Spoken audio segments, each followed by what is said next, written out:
Good morning, everyone, and welcome to a special edition of Cawfee Tawlk with our special guest, Lisa Enos. Lisa, good morning. How are you? Hi, Dennis. I'm great. How are you? Good. It's so good to see you. Now, you're in the Atlanta market, right? Yes. Yep. I'm just about an hour and a half south of Atlanta. Wonderful. Well, we're so glad to have you here this morning. Michael, we have a guest today. I know. I'm so excited. Me too. So, Lisa, how are you? I'm great. I'm so good to be with you guys today. Yeah. It's funny because I've been kind of reaching out and getting to know all of the new people. And I know that when I call Lisa, I need to have lots of time. Right. Because, we talk about lots of stuff. And so I got to have a big chunk of time. I'm going to call Lisa and we're going to chat. So anyway, well, Lisa, we're here this morning. Just we want to let our audience get to know you a little bit better, and so we have some questions for you. And my question is what did you, or what brought you into the industry, and how did you get started? And kind of a little bit of history about what you're... Well, I graduated in high school in '85. My senior year, my counselor brings me in and says, "What are you going to do with your life?" And I'm like, "I have no idea." Now, this must have been a total God thing because she didn't know me from Sally. And she said, "Well, I have a scholarship to the local beauty school and your name just came into my head." And I was like, "Okay, I guess that's what I'll do. I'll go to beauty school." Well, I had been cutting my friends' hair, their parents' hair, but it had never came to my thought process that I should do this for a living. Right. So I got a total free ride to beauty school. It was amazing. I fell in love with doing hair, and that's what got me into the industry. If it wouldn't have been for my counselor, and I think God just putting my name on her brain, I probably wouldn't have gotten into the industry. Wow, that is crazy. It's What a great amazing. story. It's What a great- amazing. Yeah, that is a great story. Well, Yeah. you know, Lisa, I don't know how many people have been to your page on Facebook called Upstyle Showcase, but speaking as a colleague who watches the magic that you do with hair, I encourage everybody to go to that page and to see what you do because it is truly an art form. And what I love about what you do on that page is that you break it down into simple steps so that anyone can actually learn and understand how to do upstyles. So my question as an artist to another artist is, what inspires you? You know, we all draw from different areas. So can you share with us just kind of things that inspire you? Well, in the industry, passion inspires me. I love to see when people are passionate about their work. And of course, I love the artistry of it, of just creating something really beautiful. And so, you know, I'm watching videos all the time. There's a lot of artists that I love to follow. They give me inspiration. I take it and I see what I can do with it, you know, so I'm not just mimicking somebody, but I'm learning technique where then I can bring out my creativity to see where I could take that even further. Right. So you like put your own twist on it, right? Right. Wow. That's like America's Got Talent. You know, I mean, if you ever sat and watched Simon and someone comes out and they cover some artist's song, he goes, I don't think that's very good because you just simply covered the song. Right. You take that song, the original, and you put a twist on it. You put your own style.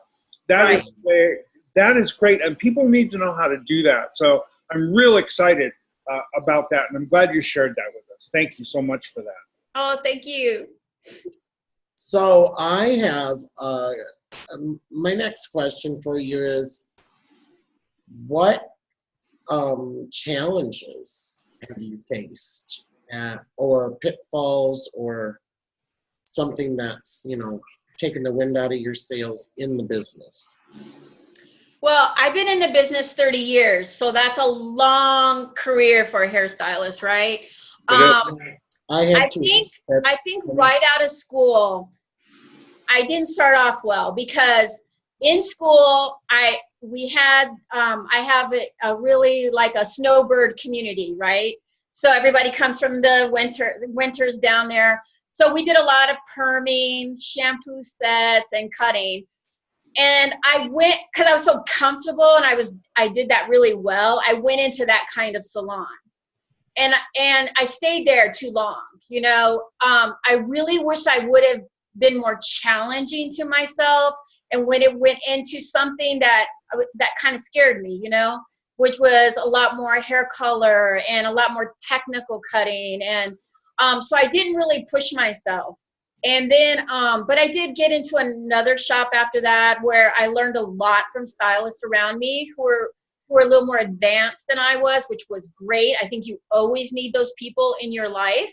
Right. And then, I had a long career. I worked for the same salon owner for about 11 years. Amazing. And then I went in and opened up my own salon, which was great. It was great. I was ready for it. I had enough clientele to cover to everything that I could work really well and make money doing it.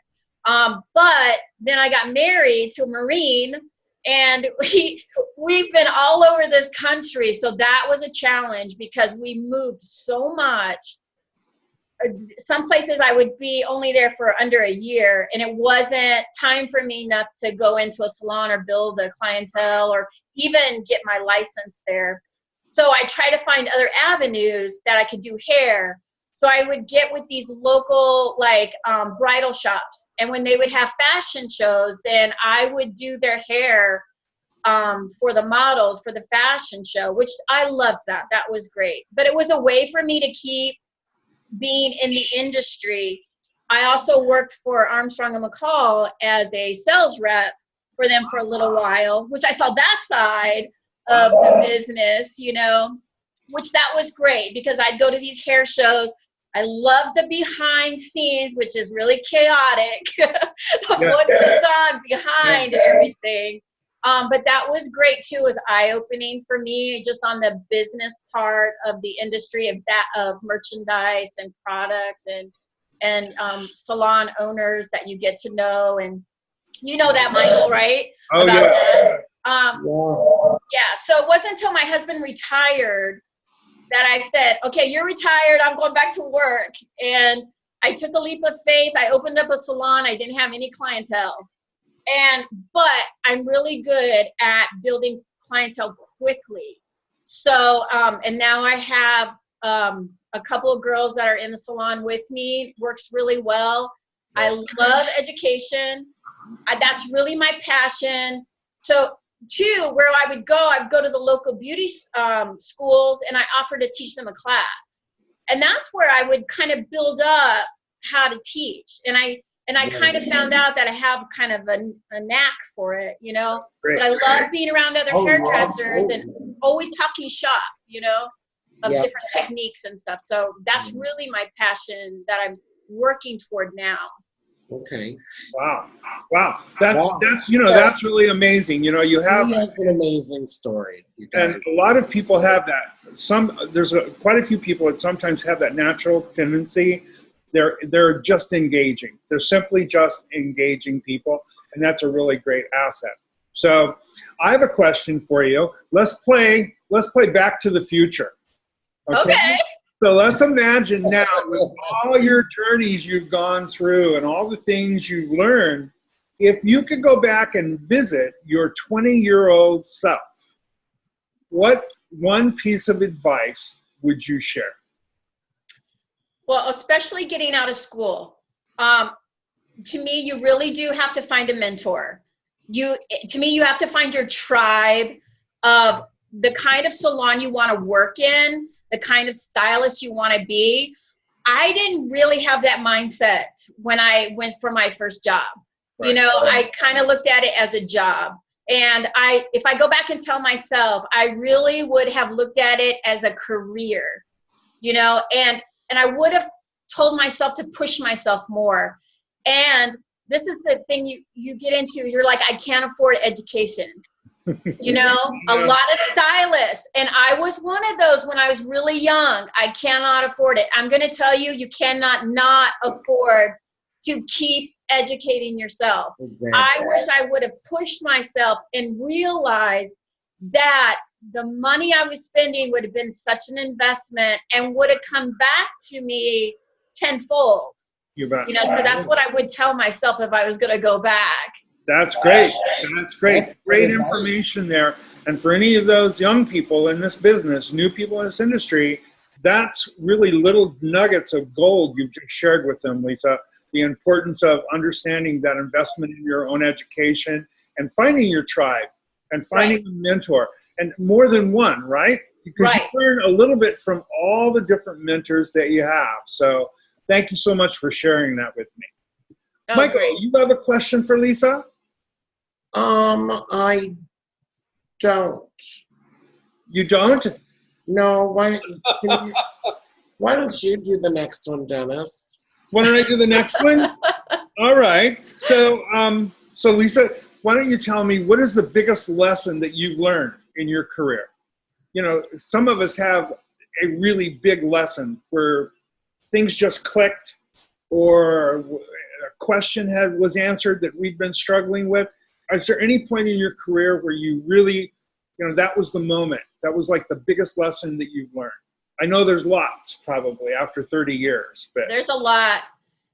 The biggest thing for me is there's never an end. There's always a new start or a new beginning.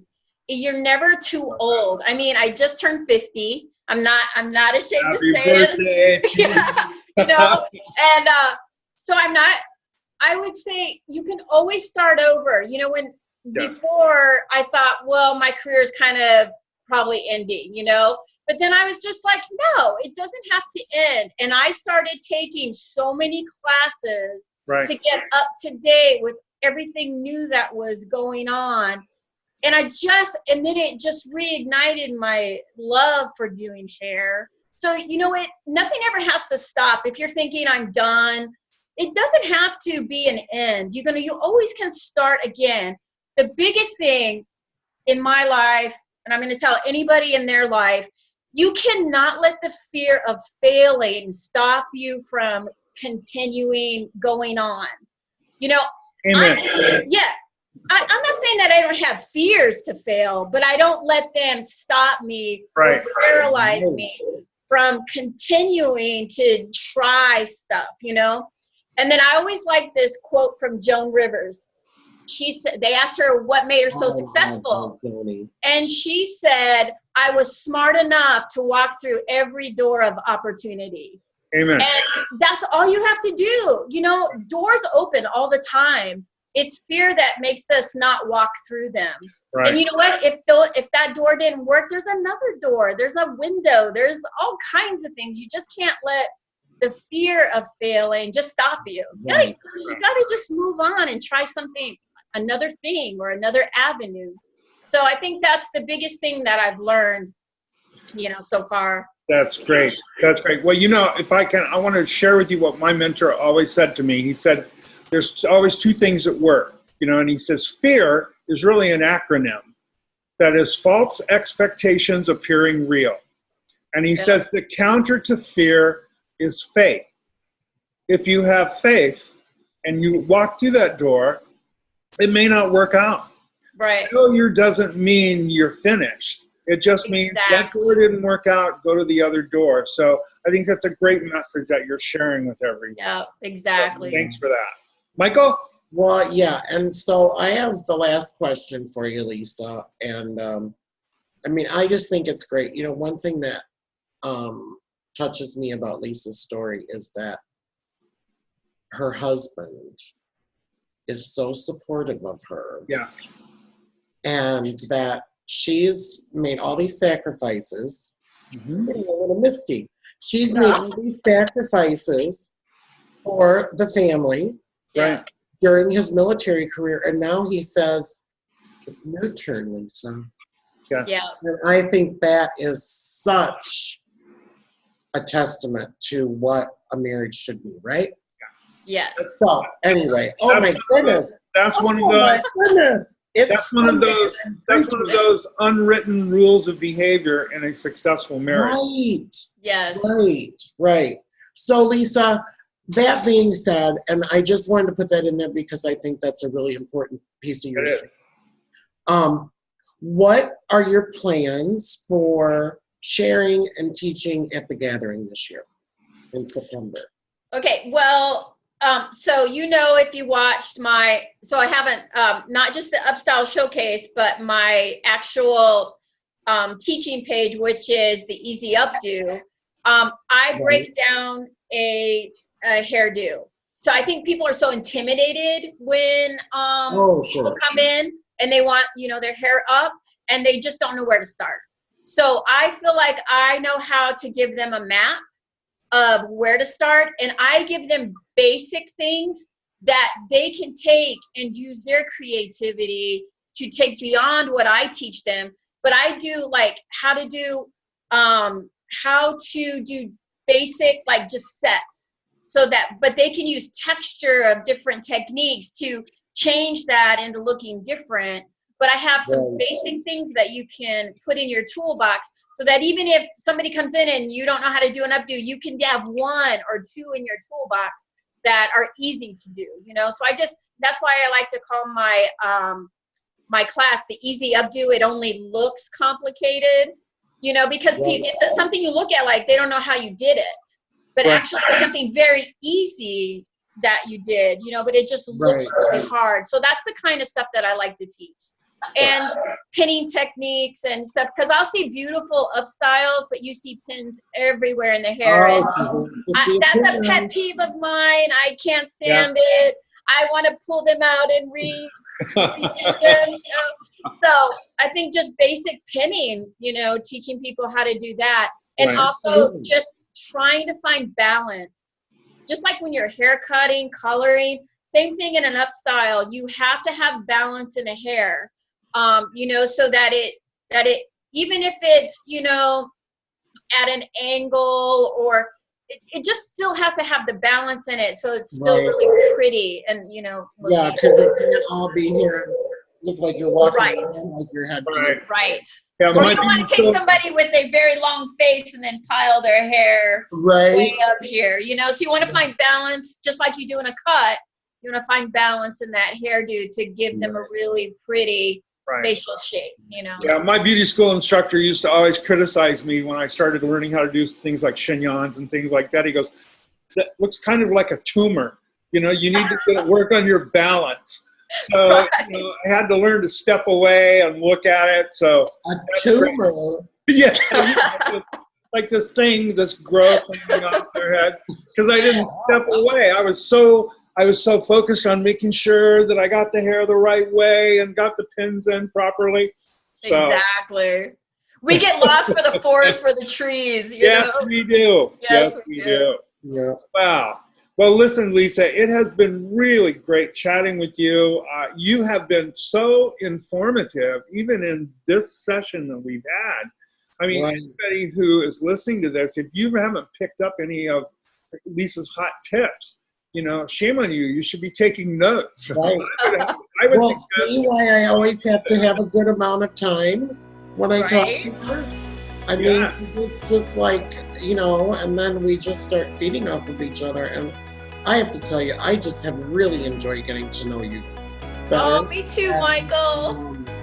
I don't know when we were on the phone this week, but it was like over an hour. Right? I mean, we were just blah, blah, blah, blah, blah. Right. And I think the only thing that stopped us was Dennis called me. Oh, blame it on me, Michael. I love that. But yeah. Well, anyway, this has been really great, Lisa. We are so excited that you're part of the Guru family and that you're going to be part of our event next month. And it will be here before we know it. But we certainly are. We feel very blessed that that you're part of what we're doing. So Absolutely. I'm so excited. I thank you for the opportunity because I can't wait. It's so exciting. oh, girl, you are just wonderfully engaging. I think people are going to love you. Yeah. Michael, I'm sorry, I stepped on you. Please go ahead. What were you going to say? Oh, I was just going to say in our news this last week about, I mean, a really big name joined. Yes. Oh, yes. Yes, we're very excited about that. And I just... Gonna be fun. Gonna be Me fun. too. I'm so excited. Good. Well, listen, I want you both to have a great day. Lisa, all my best to you, my dear. Michael, my friend, we will see you at the next Cawfee Tawlk. And as I say always, I'm Captain Color. I'm out. How about you guys? Yeah. Happy styling. Bye. Bye.